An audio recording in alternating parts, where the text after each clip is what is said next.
लखनऊ की ऊंची ऊंची इमारतों के बीच स्थित था एलिवेट ग्रुप का मुख्यालय। चमकते कांच, ग्रेनाइट की फर्शें और वो माहौल जिसमें हर कोई सिर झुकाए अफवाहों व ईमेल के बादशाहों की तरह चलता था। इस कंपनी में सीनियर मैनेजर आदित्य वर्मा के लिए हर दिन एक नई जंग थी। लेकिन इस बार जंग और भी खतरनाक होने वाली थी, क्योंकि वो दुश्मन जिसे ढूंढना था शायद कंपनी के बाहर नहीं बल्कि कहीं भीतर ही छिपा था। आदित्य की सुबह आम दिनों से जरा अलग थी। सालों की कठिन मेहनत के बाद जब प्रमोशन की अफवाहें उठीं तो उनका नाम आगे था। लेकिन तब से हालात अजीब हो गए थे।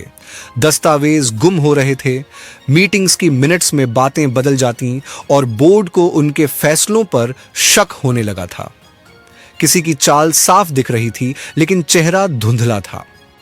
उस दिन कॉफी मेशन के पास हमेशा की तरह शांत रहने वाली रिया शर्मा ने धीरे से फुसफुसाते हुए कहा, आदित्य, चार्ली सिंडिकेट वाले प्रोजेक्ट की फाइल तुम्हारे खिलाफ इस्तेमाल हो सकती है, संभल कर।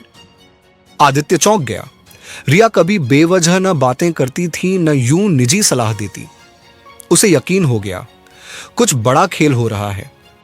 एक मीटिंग के दौरान सीईओ विवेक शर्मा ने आदित्य की रिपोर्ट को सवालों के घेरे में ला दिया। आदित्य, आपके डेटा में पिछली तिमाही के नुकसान छिपाए गए, क्या आप हमें कुछ छुपा रहे हैं? बोर्ड के सामने सबकी नजर आदित्य पर थी, लेकिन एक जोड़ी आंखें और थीं।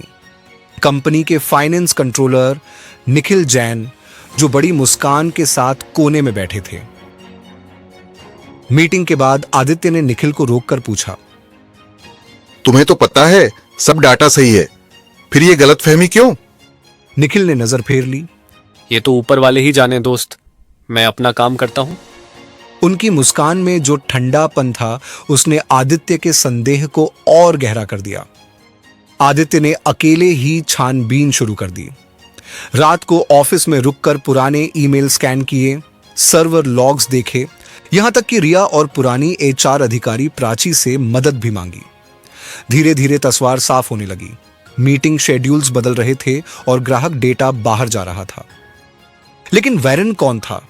क्या वो कोई और है या कोई बेहद करीबी?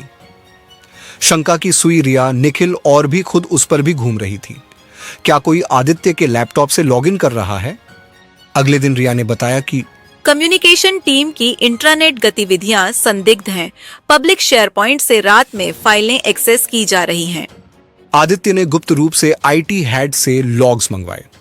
उसमें पाया कि मेन टेक्निकल सर्वर कभी कभी वर्चुअल नेटवर्क के जरिए एक्सेस होते हैं रात 2-4 के बीच, और वो एक्सेस पासवर्ड आदित्य के नाम का था, लेकिन जियो लोकेशन किसी दूसरे फ्लोर दिखा रही थी। धोखा साफ था। चुपके से आदित्य ने ऑफिस के सीसीटीवी फुटेज निकलवाए। उसमें एक परछाई दिखी, कंधे पर पीला जैकेट और फोन पर बात करता हुआ। आदित्य ठिठक गया। यह तो वही था जो हर वक्त उसके बारे में पूछता रहता था, निखिल। वह निखिल पर विश्वास करने को तैयार नहीं था, लेकिन फुटेज झूठ नहीं बोलती।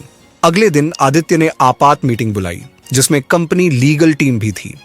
उसने वो सभी सबूत, सर्वर लॉग्स, ईमेल और सीसीटीवी फुटेज प्रस्तुत किए। सबकी निगाहें बदल गईं। निखिल का चेहरा पीला पड़ चुका था।